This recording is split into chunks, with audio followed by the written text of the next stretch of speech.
This is David Schroeder, and I'm on the Legends of Tabletop broadcast. Hey everybody, it's Vince, Legends of Tabletop. You thought you could get rid of us, you're wrong, we're back. However, John is incognito, he will not be joining us, so I'm flying solo as the main host, but we're taking a back seat to our guest host. I'd like to give a warm welcome to Leah Bond, who's also known as Leotaro on Twitter. Yes. And our guest is the wonderful David H Schroeder. He is a game designer and programmer from back in the day, and he's here to regale us from tales of the 80s. Yes.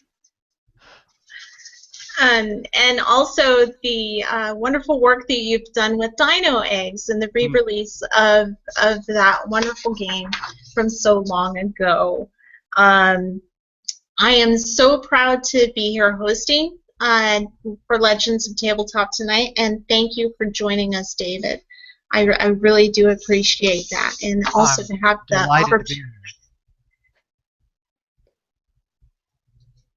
Delighted to be here. Thank you. Yeah, I'm looking forward to answering any of your questions about the old 8-bit days and Dino Eggs 32 years ago and Dino Eggs Rebirth today. Yeah, I look forward to it. Excellent. I did scour some of the boards that I belong to with the newer independent game developers today. And one of my friends, Matt Carey, and unfortunately he is not from the United States, so I'm going to ask you his question as well in his voice as I can. He asks, what were some of the most interesting challenges for creating graphics and game design, as this was an era when nothing had been established fully yet? Wow. I fully agree. That's wonderful. That's a great question. Because nothing had been established yet. I've written a series of posts for Gama Sutra, which I've enjoyed, diving into my memories so much, because you just forget as time changes so slowly over the years how much cumulatively has changed over the many years. And as I looked back on that time, the whole idea of interacting with these images and sounds, just nothing like that existed. Nothing like that existed. So when these machines started showing up, and this was, like 5 years after I had graduated college, when these machines started showing up in the coin-ops and the taverns. Donkey Kong was a little later, but in the beginning, Defender and Space Invaders, and others of that era. Every couple of weeks there was a new machine doing something fundamentally new, and nobody knew how to characterize it. When Defender showed up, it was the first game with horizontal scrolling, and the whole idea that there was horizontal space to the left or right of that little spaceship, your mind just boggled. How long can that go on? Is there landscape there to the right of that little spaceship forever? Every new game broke the paradigm, expanded the paradigm. And I took a computer class at Yale, where I went to college. I got the worst grade I ever have gotten in any class I ever took. So when I started seeing these coin-operated games, I had not given a thought to making a living writing computer games, because I had taken computer science at Yale and got a D. So that just tells you in a nutshell how much things were changing back then. I'll let you I don't want to just keep talking on and on, but I can keep talking. I am fascinated. Well, go ahead. Because it was truly groundbreaking what you had done, and I was looking at YouTube clips of Crisis Mountain, and just I was thinking of the amount of time from the one jump when he went down that corner, and there was a little platform that was only like, what, 4 pixels, and then he had to make that jump onto it, and it's like, oh my goodness. Well, all of that, people today, if they write computer code or write computer games, you have structures built into the computer that help you kind of predefine what you might call a sprite or a character and predefine levels of visual information so that the intelligence of making things interact with each other or touch each other, interact with each other on the screen is somewhat built in. But in the old Apple, each pixel was a dot unto itself, had no notion of what else was going on around it, no notion of levels or automatic transparency between levels. So every dot by dot, was a hand-drawn thing, and so I have these big sheets of notes from the old games where I'm just kind of hand defining, the pixel relationships on the screen, figuring out how to subdivide all the pixels on the screen into usable widths and heights, and figure out, like you say, how to get this figure to know when he jumps from one little row of pixels to the next little row of pixels. How does it know that? And yeah, it was all very much from scratch. Yeah, I mean, it's not like you had a standard to obtain because, in essence, you made the standard. Well, and broke the rules too, because I taught myself assembly language. I first started using computers and old Apple IIs in a computer lab in a nearby community college because I couldn't afford a home computer at that time for myself. So I went to a local community college. Thank goodness, they had Apple computers and some books telling you how to do things to the extent that those books were available at the time. And I first wrote a little prototype game in BASIC, and I very quickly discovered that wouldn't be quick enough. So then I taught myself assembly language, where you're really byte for byte writing what the computer does cycle by cycle at 1,000,000 cycles per second in the old Apple II. And the rules, some of the rules there were, don't write self-modifying code. But the truth is, you couldn't get a game to run efficiently or fast enough unless you did write self-modifying code, particularly in the limit of 48K of memory, which is what you had to write in the Apple. And I did a little figuring in my Gama Sutra posts about how many complete copies of one of my 48K games would run in an average contemporary desktop computer because of memory, size. And it was like, I don't know, 48,000 or something. It'd be like you could run 48,000 copies of my early games in a contemporary home computer and at the same time. So that gives you a little glimpse of the scale of the difference. Well, I can understand that because one of my first, this kind of betrays my age just a little bit. My first gaming console was a Vectrex. Aha! Yeah. Wow, indeed. Yeah. There were a lot of dinosaurs back then. Dead ends, dinosaurs, ColecoVision was a big. Oh my God! I wrote Dino Eggs. Then the big thing was ColecoVision, and oh my gosh, everyone needs to get on board for ColecoVision. And then, like a year later, it was dead. And Yeah. Whole companies and careers rose and fell on what horse they tried to hitch a ride on, and some of them worked and some of them didn't. Yeah, that leads me to another question. I'm going to have to start marking these off so I don't ask the same one many times. But yeah, a gentleman named Thomas Pitt asks, I'd be interested in knowing if he thinks the industry is in for another crash or if he thinks lessons have been learned from his era. Do people ever learn lessons? Let me think about that. I would say the more things change, the more they stay the same. That's my overall impression.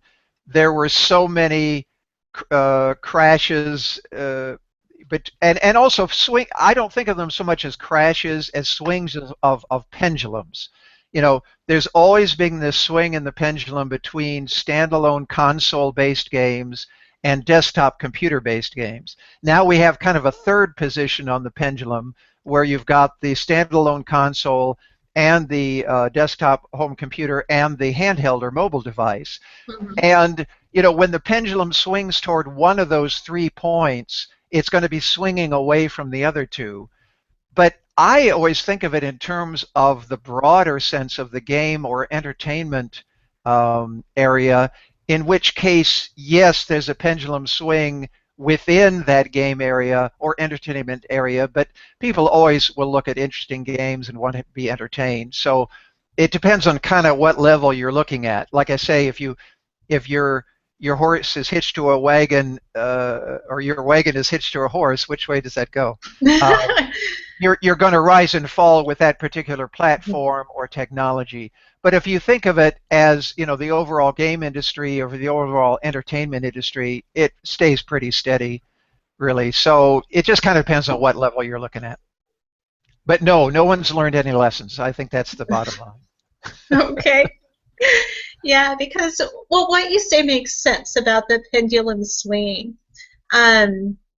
Also, another thing that I've noticed with the rise of Steam and the multitude of consoles that we have in different generations as they come out, with the PC, a game that comes out on the PC, specifically for the PC, there are ports from consoles to PC. But I mean, they're easily ported, and a single piece of software can be ported to other devices, to where the console that would be meaningless in a sense, just because you create something. If it gets popular enough, it doesn't matter what device you've got. You might not be limited by that device. It'll just be a matter of time until something like it is ported to it. The one thing that I really appreciated about Dino Eggs is that it does have that solid nature to it. It's not running in a shell of anything. I don't have to open up a program to open up your game. It's all enclosed.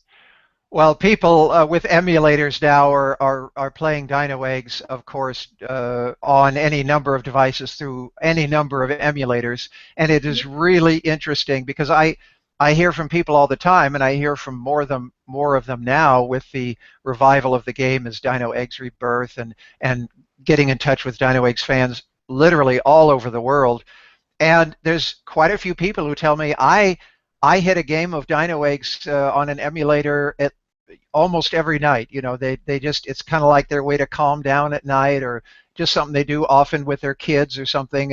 It seems to be a game that families enjoy playing together. I've heard that for many years now, that it's sort of a nice bridge game that both the parents and the children can enjoy on different levels, which is great. That's a wonderful thing to have done, and I'm delighted that they were able to do it.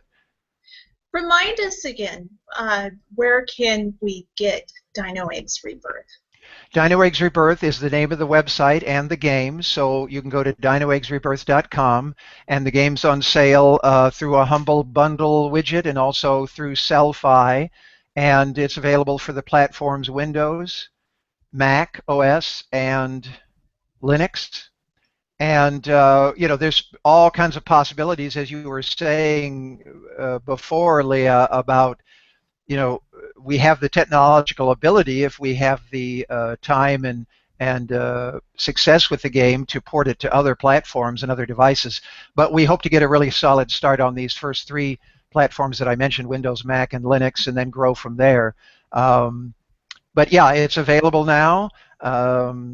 And I hope all Dino Eggs fans and 8-bit fans give it a look. And the game forum is already populating with folks sharing, tips and challenges and brags and things. And that's really great to see, because we've been working, the programmer and I have been working on it for a number of years now, and we've tried to gauge it very carefully so that either new or old to Dino Eggs, you can kind of learn what the old game was and then grow into an expanded gameplay with all new features and larger screens and interactions and multiplayer and all of that. So so far so good, and look forward to more people joining us on DinoEggsRebirth.com.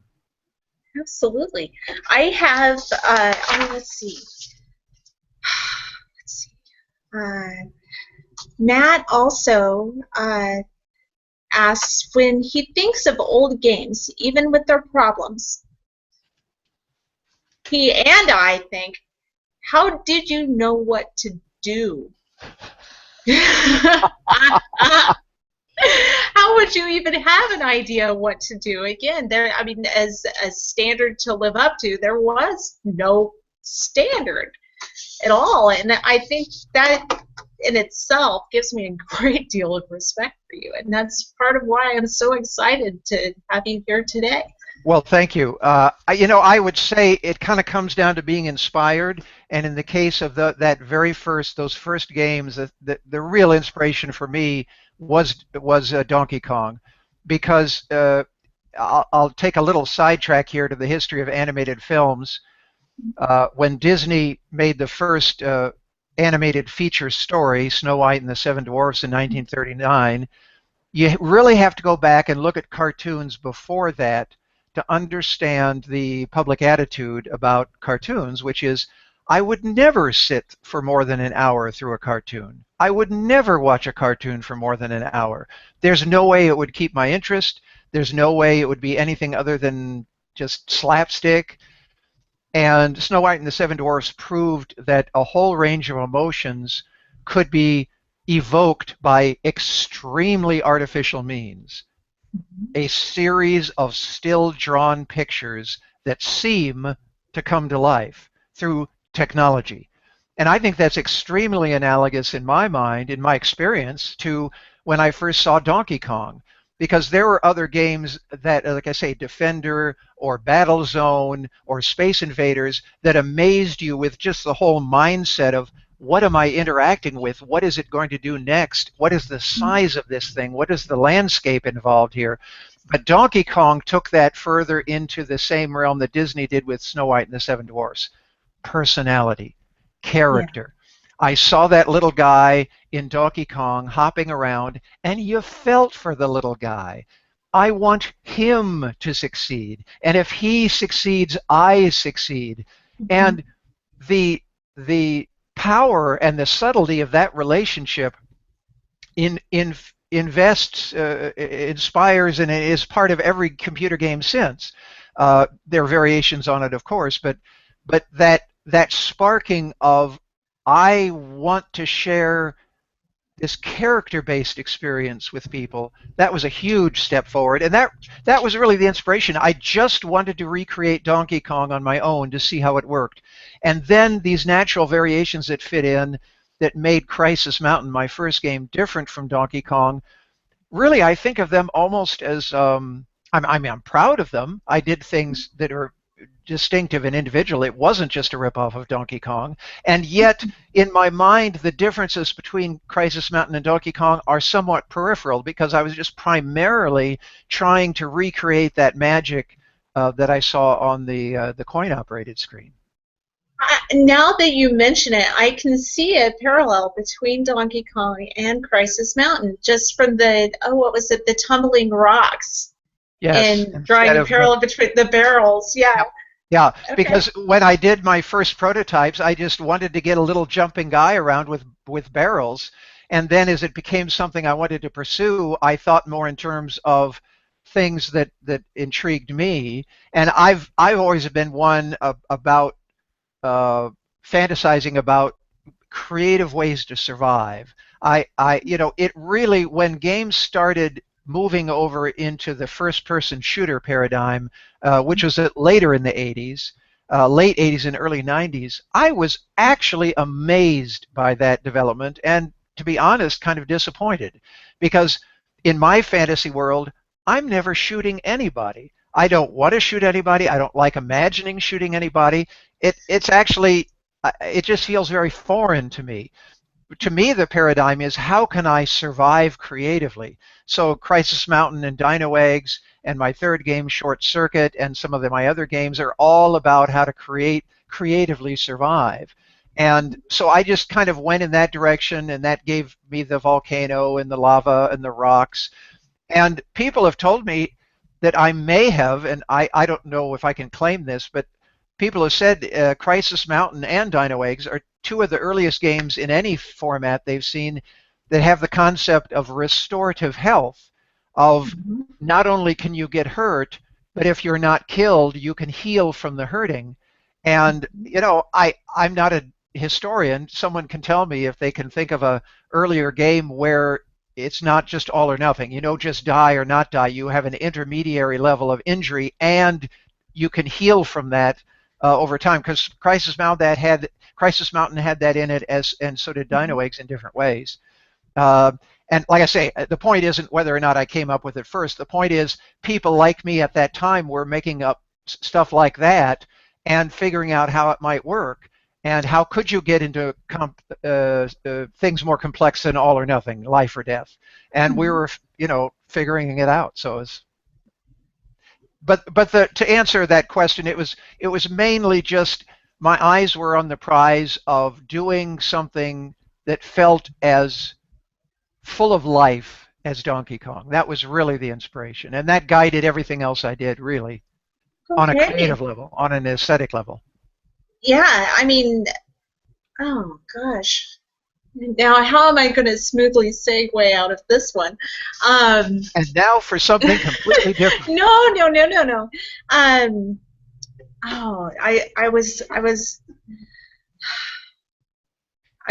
I got so sidetracked by your commentary of restorative health, and then that made me think of Dungeons of Daggereth for the Tandy Coco too, and now that I think about it, I don't think there was much of restorative health involved in that.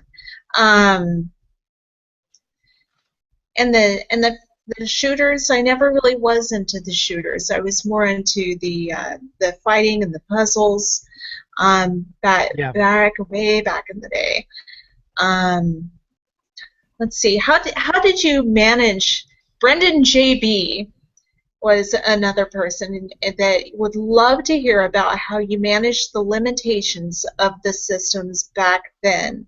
Little tricks or you learned or hurdles that you had to program around that you never expected.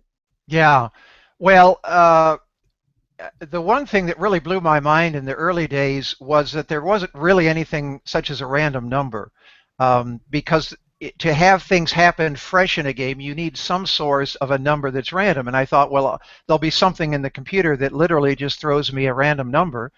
And there isn't. There's a way to write a routine so that you get an essentially unpredictable number, which effectively is the same thing as a random number. But just conceptually, kind of on a philosophical level, the notion that there actually wasn't anyone to ask in this box for an actual random number really struck me as amazing, and almost, like I say, on a physical level of philosophy, it really was mind-blowing for me at the time. So I needed to create a random number generating routine that was the seed of all of the variants that was available in the game. And in the case of Dino Eggs, helped create the actual screens, because the screens are randomly generated. There's just almost millions of possible screens that come out randomly, so I had to devise that very carefully. Memory space was the big thing, the big limitation. The Apple screen was defined as, speaking in hexadecimal numbers, 2,000 hexadecimal swath of memory in the computer, but it didn't use every byte in those 2,000 hexadecimal bytes. There were rows of 8 bytes spread throughout that didn't use by the image on the screen. So I used those 8 bytes for scratch space for my routine, because I was running out of space elsewhere to use for little 8 bytes of scratch space. Wow. Self-modifying code, again, was necessary. I would, before doing a core graphic routine, I would write ahead in the code to tell the graphic routine what specifically I needed it to do in terms of the location to draw from, the location to draw to, and any sort of modifying graphical process in that transformation. Um, and so the nouns and verbs of those graphic routines were being defined by my code ahead of time so that I could only have to take the space in memory for one or two core graphic routines that then could become everything I needed it to by modifying the code ahead of time. Um, and the sound was very, very challenging because you could only do one thing at a time in the Apple II. If you were tweaking the speaker, you were tweaking the speaker but not doing anything else. If you were drawing on the screen, you were drawing on the screen and not doing anything else. So, to get musical events or textural sound effects was a real juggling act of breaking down whenever possible the sound effect or texture you wanted into tiny, tiny little grabs at the speaker that would be long enough to give the texture that you wanted to convey, but short enough so that you could, not be frozen on the screen while, waiting to do other stuff. So it was a real juggling act, the whole timing thing. Keeping the timing of the game relatively consistent meant putting in wait routines so that if there were less activity animation I needed to draw on the screen, I would do wait routines that were carefully weighted so that the overall animation speed stayed relatively consistent. But I did cheat on that sometimes because in Dino Eggs, a lot of people remember when Dino Mom's foot comes down and squashes the guy. A lot of people say that was a revelatory moment in their game playing experience because they had never seen anything that big on the screen move down the screen and take up that much of the screen before. But I did cheat a little bit there because I let the game slow down a little bit in animation frame per second at that point, which kind of worked because in movies, whenever big things start to happen, they'll slow down the image a little bit.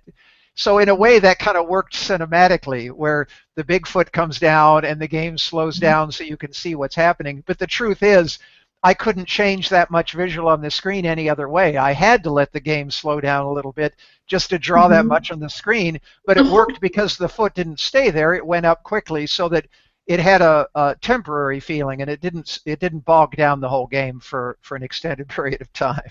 Yeah. On the let's see, sound chips evolved greatly after the Apple II. I mean, with the Commodore 64, you had the C406 chip. And the Commodore had sprites. The Atari 400 and 800 had rudimentary sprites. So things evolved as they always do in technology, very, very quickly. But just your use of the phrase sound chip is revelatory because, yes, once you give a second chip something to do, then you can be going back and forth, say, hey, you do that. I'll check with you later. But in the Apple, there was no way to say, you start doing that, I'll check back with you later. It was all being done on the same linear path, sound and picture. And, if Steve Wozniak had not put in, I'm told that high-res graphics was kind of an afterthought for Steve Wozniak in designing the Apple II. And boy, would things be different if that didn't get in there because, all the games immediately started using high-res graphics and the page flipping, so you could basically do animation by showing one swath of memory as the high-res screen while behind the scenes preparing the memory space in the unseen background, and then just doing a single page flip, one byte tweaked to switch which set of background memory locations you're showing. I mean, if it didn't have that mechanism in there, games would not have been possible at all. Wow. Here is, I believe he's French, Réal Courtemanche. I probably said it wrong. I apologize. Asks ask about the way things were sold then and about creativity versus nowadays marketing. Now, English was not his first language, so this was very heavily edited, and I may ask the question wrong, but that's what I was given. That's fine. That's fine. And in fact, the programmer of Dino Eggs Rebirth, my colleague and partner and programmer, is a French man, and he now lives in Luxembourg. But thank goodness he speaks English well enough, very, very well actually, so that we can do our business in English. But he was 10 years old when the game Dino Eggs came out. And he's one of the many people over the years who have asked me permission to write the game or rewrite the game or to do a homebrew version of it, if you will. And then he did such a marvelous job with his kind of homebrew version of Dino Eggs that we decided to collaborate on Dino Eggs Rebirth. But I'm delighted to hear from people all over the world, and the fellow there, I don't know if he's in France, he speaks French, but yeah, selling the game, yeah, again, back 32 years ago, everyone was making it up as we went along. Games were often sold in sandwich bags, just hand collected, hand Xeroxed instructions, and then cassette tapes. Some early systems used audio cassette tapes for loading and saving data. So some early games were on audio cassette tapes with Xeroxed instructions put into a Ziploc bag and sold that way. But it evolved quickly too as floppy disks became the standard, and in some cases cartridges for a while. But that was another technological thing about if you had cartridges, then the manufacturer of the machine had more control about what got done as cartridges. But then you also had a smaller kind of bottleneck to go through, development to go through to create the cartridge, and of course less ability to change the code. So floppy disks kind of won that battle. And these are the two packages of Dino Eggs from '83. Excellent. And so packaging by this time is getting more standardized. Floppy disks in the box, and I'm really fond of this one. Crisis Mountain was my first game. This is a version sold in Japan for the Comteek computers. They did the port there, and the back, the box is all in Japanese, and they did new art for the cover, though you can see the art is largely based on the original, or very closely related to the American art. Mm-hmm. Yeah, so these amazing stuff. Yeah, you had to find a if you wanted to do it yourself, you could take out ads in the back of computer magazines and try to sell your own cassette tapes or discs in floppy bags, or sandwich bags. But pretty soon, within a couple of years, you had to find a publisher, and publishers were making it up as they went along too. I was lucky enough to find synergistic software run by a wonderful fellow named Bob Clardy, who himself was a pioneer in text and graphic-based adventure games back in those same years. He wrote some really groundbreaking adventure games in the early and mid '80s. So I was lucky enough to find them here in the Seattle area, and then developed relationships with other companies for other projects like Broderbund and Random House Software as the years went by. I'm not a marketer, so I'm really was glad to find that relationship. And in selling Dino Eggs Rebirth, it's sort of like we're back to square one or square zero, in that everything's been so democratized now. Everything's so flat. The tools are democratized. The marketplace is democratized. Just trying to get someone's attention is very difficult. And for someone like me, who's not fundamentally a business person or a marketer, yeah, it's difficult. But in the indie game area, that's the challenge everyone faces, and that's why we appreciate the chance like you're providing here for us to yak a bit and have people hear us. Absolutely, because I can sit here and listen to you talk about the obstacles that you've had to overcome. I mean, just going over your Gama Sutra articles that you've written, it seems that you have had a very extensive and very impressive resume. I mean, just of the things that you've done and the places that you have been. And let's see. Oh, David Andrews, another gentleman, asks, how do you feel about the evolutionary steps that the internet has taken Wow. since you first got involved? Wow. That's a big question. Yeah. What's the meaning of life? I'll answer that one later. What's the meaning of life? I do know the meaning of life, by the way. I just can only tell certain people. Okay. No, I actually wrote some early online games on the internet in the mid to late 80s.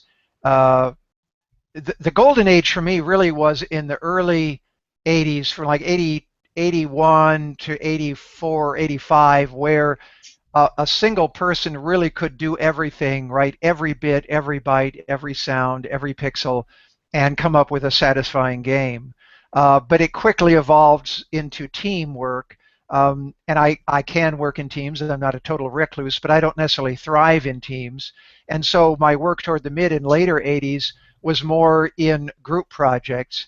And one thing I did for Broderbund and a company that then was called Quantum Computer Services was, along with some other folks, early online games, early online word games, early online Dart games, and Quantum Computer Services became America Online just a couple years after that.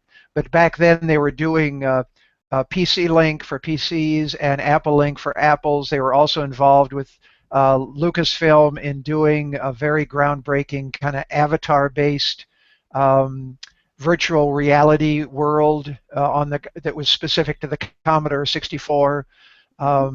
So yeah, and I imagined at the time when we were doing chat rooms on local bulletin board services. Oh, now I'm thinking of dial-up modem. Oh yeah, oh, absolutely, absolutely dial-up, absolutely dial-up.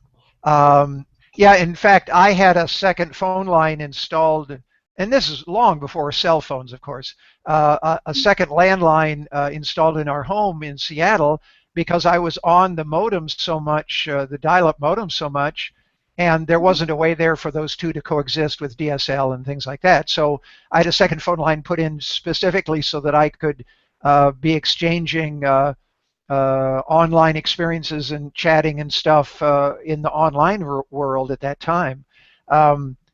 And the games, of course, just quickly became very obsolete because of the super fast changing technology. But at the time, with the chat rooms, I was thinking, wouldn't it be great if enough people around the country were able to get to the same chat room so that you could have a chat room called "I'm watching the Oscars right now," and you could all, exchange witticisms about what was happening on the Oscar telecast. And that's in effect happened because hashtags on Twitter are in effect virtual chat rooms. They're in effect, kind of a way of becoming a virtual chat room for everyone. So yeah, there you go. So it's amazing. Yeah, it's amazing.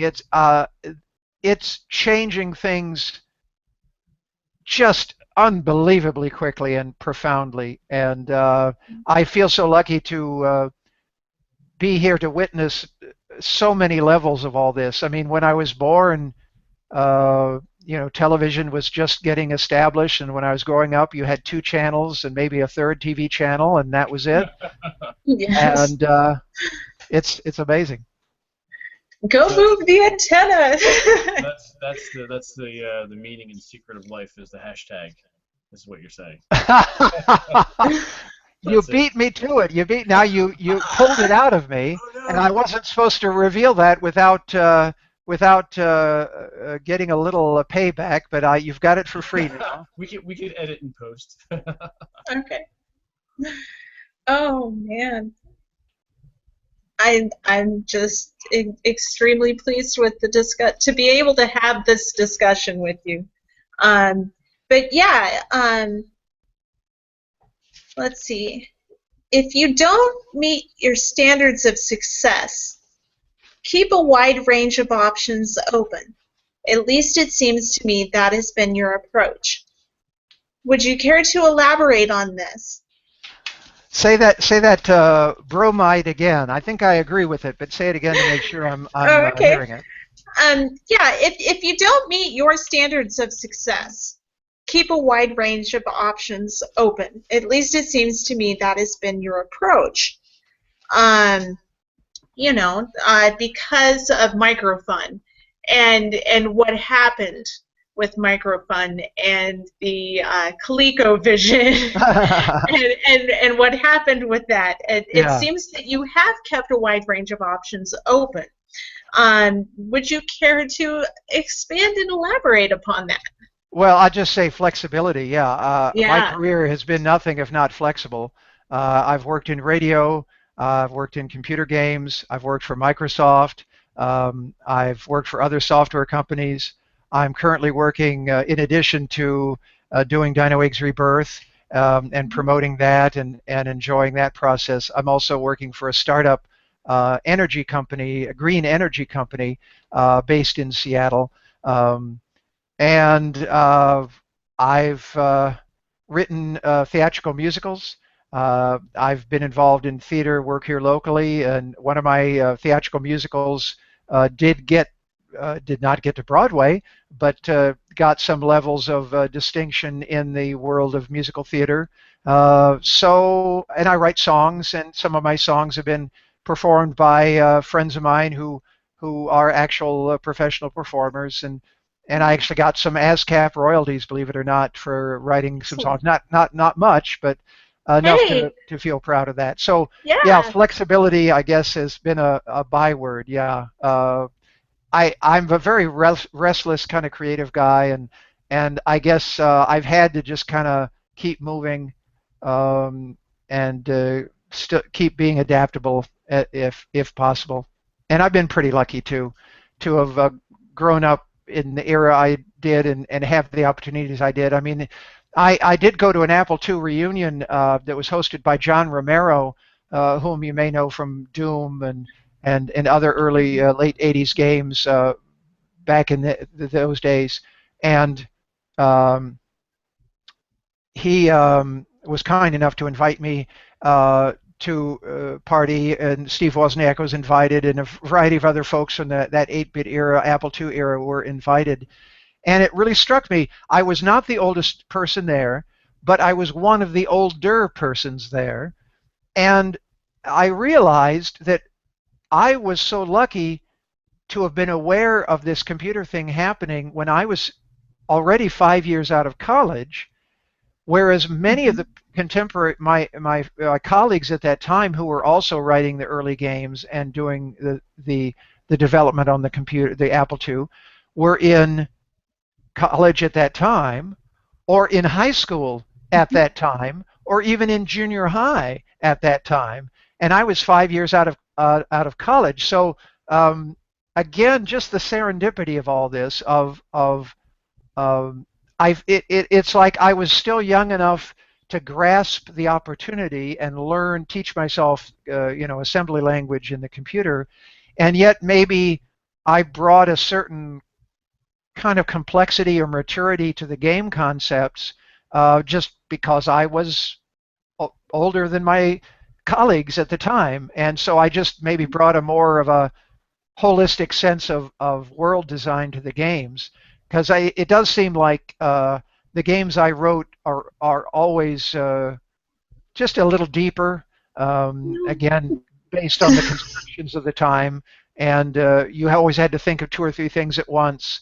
And yeah, I'm pleased with that. That the games have continued playability even after all these years. Um, and DynoEggs Rebirth it has had the difficult, challenging tightrope to walk of how true to stay to the original game, which, after all, a movie is defined by its frame. A Mhm. movie is defined by the fact that you're seeing it in the frame and not seeing it outside of the frame. That's Mhm. incredibly important. And so when you make a game bigger, there's all kinds of complexities there that are bedeviling, Mhm. because we wanted to stay true to the original game while still making it bigger, but not necessarily arbitrarily faster or arbitrarily more dazzling visually. Mhm. And I think we've done a good job of walking that tightrope. Uh, uh, and the feedback we're getting from fans and such is indicating that.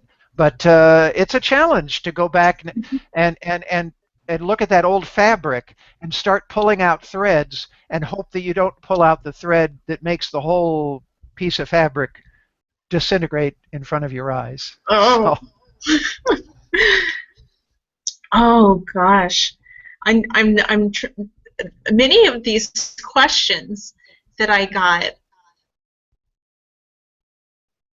include vocabulary that I probably shouldn't say. oh goodness. Let's see. Oh my gosh. Yeah. Wow. So, Yeah. are they So it's calling me like, okay, names, or what are they doing with these words? no, no, no, no, no, no, no, no, no, no.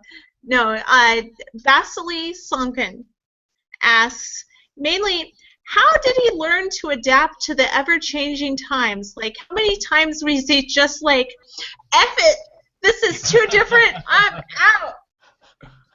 Wow. Well, I guess that gets down to to I guess you have to consider the alternative. I mean, it's kind of like two folks above 80 and they're saying you're still alive, and the obvious response is, well, yeah, well, what's the alternative? You just as long as you're alive, you just need to keep going with it, I guess. It's interesting that people are responding to my perseverance. I don't know if that matches how I view myself, but it's nice to hear that people are are are seeing a sense of endurance and perseverance in me. I appreciate that. I appreciate hearing that very much. All Even right. even if the word choice is scatological. Let's see. No, I think I've seen I. reviews of dino eggs, just to talk about scatological. There have been many individual reviews of the original dino eggs in which the reviewer goes off and starts imagining what the sexual relationship might be between Time Master Tim, the hero of the story, and the various dinosaurs around him, and Oh they no. go into some detail, imagining this alternative universe, and I take it as a compliment, because if I've created a universe that makes you, it's kind of like Yeah, Star about the Star sex. Trek stories, and if they start making their Rule own universe 34. out of this universe, that's fine with me. I must have done a good job then. That's not bad. Now, of course, the only thing I can hear over and over in my head, but Dad!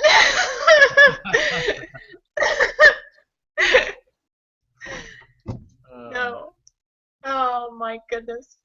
No, I recommend it if you have not checked out Dino Eggs Rebirth and you have any respect for the early 80s games, please, Dino Eggs Rebirth. Thank you. Let's see what they were talking about in those comments. yeah, I'm gonna get my own copy and play. It looks Yes. really cool. Thank you. Yes. Here's the original source code. I know you can't read it. Oh shit! Wow. That's the original source code for the Apple II version of Dino Eggs, and it's like 200 pages or something. This is just one page, and I commented it very liberally because one of the folks doing one of the ports, I think it was for the IBM version, needed some comments on the code, so I commented it in pencil. And this is original 1980s side perforated, Oh wow. the old punch Mhm. hole, perforated side punch hole push paper stuff. Dot matrix. Yeah, dot matrix. And I'm thinking maybe eventually of putting some of these pages up for sale on the website, and I could Oh yeah, autograph them or something. I don't know. I'll see if I end up doing that. sign Definitely. them and everything. Yeah, that's great. Hmm. And you could ask for a page that was, focused on Dino Mom, or a page that was focused on the baby dinos, or a page that was focused on some other aspect of the game that you really enjoyed or something. Hey, you are a marketer. What are you talking about? Yeah. That's a good idea. Thank That you. is a fantastic idea. Well, it's fun. Thank you. It's fun to think of those possibilities, and what I'd really love to do if again we get enough activity on the game and purchases of the game, so that Eric, that's the developer in Luxembourg, Eric and Mhm. I can continue on this path. I'd love to actually revisit the 6502 code itself and provide maybe a way in a kind of packaged emulator where I could provide kind of a special edition of the original code, still fitting in 48K, still using the old Apple graphics, still using the old constrictions of sound, but with 32 years perspective, just going back and tweaking everything to put in maybe a few little extra goodies here and there, that through the emulator you could get to. And of course, with the emulator, you can imagine that you have an endless number of floppy disks available in the background. So I really enjoy that challenge of using the old constrictions and frame, but in interesting new ways. And Dino Eggs Rebirth, I'm very, very pleased and proud of. It expands the game onto a broader screen with new graphics, and actually more than one skin of graphics, and new music that I've composed and all of that. But there's something charming to be said for going back to the original bottleneck and seeing what I can do with that again. So if we get the technology and the interest in the game, that's something where I can see us growing the game, both sort of backwards and forwards in both directions at once. Excellent. Oh my goodness. How are we doing on time, Vincent? We are doing okay. It's been, I guess, about 50 minutes. Okay. We don't. I mean, obviously, a 4-hour interview would be a little pushing it, but taking a look at your questions now, what is your ETA for an ending? What do you think? Because we also um, have something that we do at the end called the final five, which are just 5 fun questions that we uh-huh. do that are essentially binary, although you can elaborate if you wish. We can incorporate that in. So when you're finished with your questions, Leah, I can throw in the final five. I am complete. You're done? I figured we were. I am complete, and the final five. We can do the final What five now. we do? All No, right. no. Let me Yes, pull them do up. the final five. All right, here we go. Because So I final see five. you doing your sign language, Yes. and I was like, oh no, don't leave us, Should I do a please. bumper? Should I do a bumper for the final five? This is David Schroeder, and this No. is the final five. Sure, you can do that if you want to do the gap because Leah interrupted you with her laugh. So now you have to do it again. Can you tell that I used to work in radio? Yeah, that's very good announcement. No, she muted herself. There you go. Perfect. This is David Schroeder, and you're listening to the final five on the Legends of Tabletop broadcast. That was excellent. I love it. We're gonna use that. Sweet. Okay, here we go. One of them, I think everyone already knows the answer to this one, but I'll save that one for last. First one, Star Trek or Star Wars? Wow. Are these for me? Do I take these? You do, yeah. Well, they're all you. Wow. That is a tough one. I have enormous, enormous, enormous respect for both bodies of work. Um, but I guess I'm going to say Star Trek because I just think there's so much more amount of Oh, we're losing material you. there. Um, are you, I'm hearing you. I'm seeing you. Hello. I'm here. I hear you. I'm I here. see you. You can keep talking. I think something's up with my speakers. Okay. Okay. I'm going to choose Star Trek just because there's just a deeper, bigger body of work there that goes off in a bunch of more different tendrils that I find interesting. I guess I would say Star Trek is a tad more cerebral, and I Mhm. would vote for cerebral. I am going to have to agree with you on that one. Um, But I just have enormous respect for what George Lucas did with the first three films. mhm. That moment of the second movie and Darth Vader revealing him being the father is truly one of the extraordinary moments in popular culture ever, ever, ever, ever.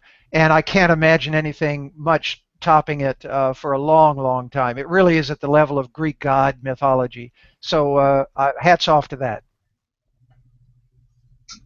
Excellent. Okay, DC or Marvel? Oh, DC. Let me hang on here. Hang on. Hang on. Oh, we get to view artifacts from the archive. Oh, whoa, Wow. wow. Nice. The canon. The canon. Yeah. Uh, I've got a lot of the reprints of the. Oh yeah, I was an absolute DC nut, and again, it's fascinating. You know, I look through these and I find these panels, and I just look at them. I gaze at them for a long time, thinking, I bought that when I was young. You know, now they look so clumsy, and the logic is just has got holes all over it. And I'm just fascinated with the logic or lack of logic and thinking, oh my gosh, you know, 40, 50 years ago, I bought that. I bought it hook, line, and sinker. And I actually have some blow-ups on the walls of my house of individual panels from the old DC comics that are just beyond the pale of illogic. Again, that I loved when I was a kid because I bought them. So there's I won't I could show you one of them, but let's go to the rest of the final five and see if we have time. All right. Sci-fi or fantasy? Sci-fi. Again, it implies more cerebrality, and fantasy gets a little bit more into sexuality or horror, and I'm just more of a head guy. Gotcha. Fair enough. If you could have one superpower, what would it be? Oh my gosh! Let me do some research. Let me do some research. Um, wow. Wow. Well, who could top flying? Oh my gosh, who could top flying? Yeah, I've always said that myself. I mean, you could get into, tortured, convoluted things about mental powers or something, but there's almost always some kind of trick to those where it's like, oh, wait, it's like, everything I touch turns to gold. And it's like, oh, no, no, wait, I forgot. No, no, I don't want that. There's always some kind of catch. But with flying, you can't go wrong, you know? That's true. I agree. All right, now the final one. I think we already know the answer to this, but I'll ask it anyway. You never know. Video game or tabletop? Ooh. You know,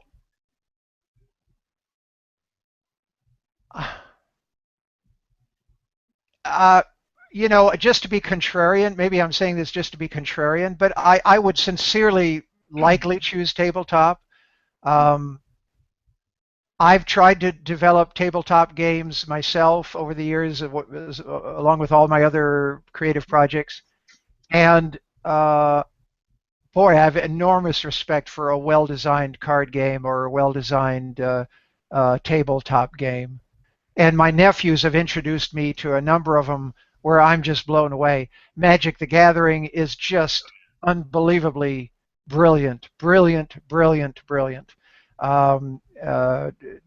Settlers of Catan, beautiful game. What's this? Contagion, the one with the worldwide health epidemic, very well done.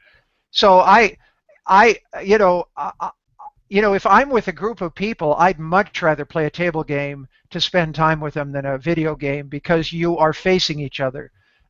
With a video game, you are all facing the same direction into something else. But with a tabletop game, you're literally facing each other, and that's very much preferable for a social experience.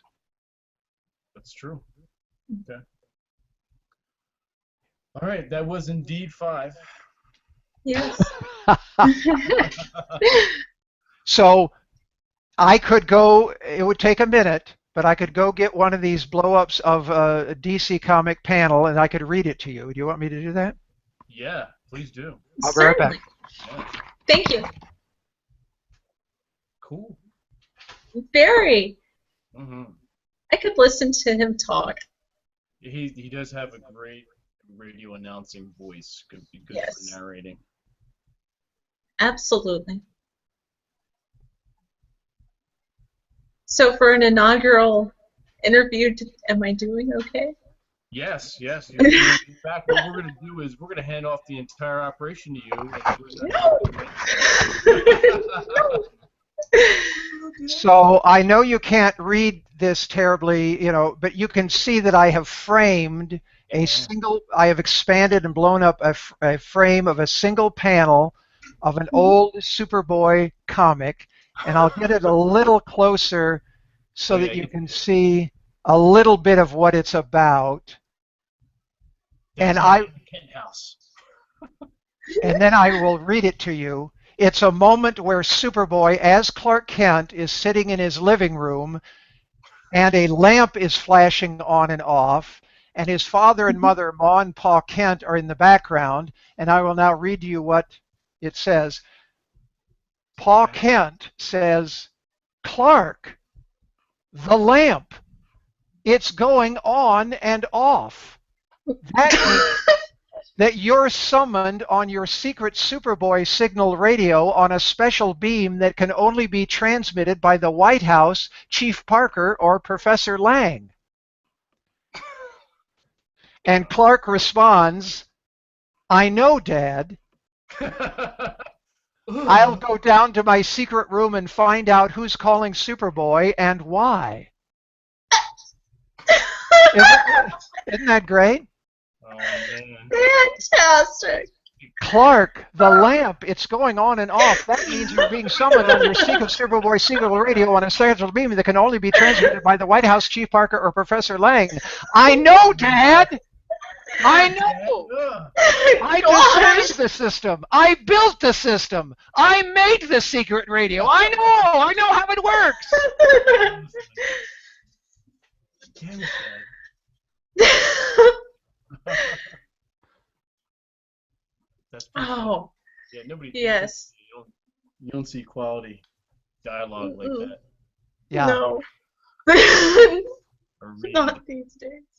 But that's the world I grew up in, and now I look back on it and it's just like, wow. But it works, What can you say? It works. It works. Yeah. If it works, it works. Yes. Thank you so much. Thank you. I Yes. really appreciate it. Thank you so very much for letting me talk to you for the past hour. I bet. really, oh man. Yeah, I am going to blow up the independent developer Facebook board with this interview. Thank you so much. You mentioned Steam as well. The game is available through the website, dinoeggsrebirth.com. It's also being voted on for inclusion on Steam, so people can also go to the Steam Greenlight area on Steam and vote for the game Dino Eggs Rebirth. I will do that. We're a good portion of the way toward getting on Steam, and look forward to getting more votes up there as well. So that's 2 ways people can act on this, and I appreciate that. Okay, so they can find it on your website, and okay, excellent. We'll in the show notes we'll add those links and some information as well. Yeah. I can send you a direct link to the voting on Steam Greenlight for Dino Eggs Rebirth, and of course the game website itself to buy the game right now at dinoeggsrebirth.com. Perfect. Yay! Okay. Thank you. All right, everyone. Have a wonderful night, David. Yes. Thank Have a good you. night. And this has been a Legends of Tabletop interview. And John usually says a bunch of stuff at the end, but I'm not going to do that because you've heard it all before. And we've had a marvelous interview, and I don't want to ruin it. So there we go. Everyone, have a good night. Good night, everyone.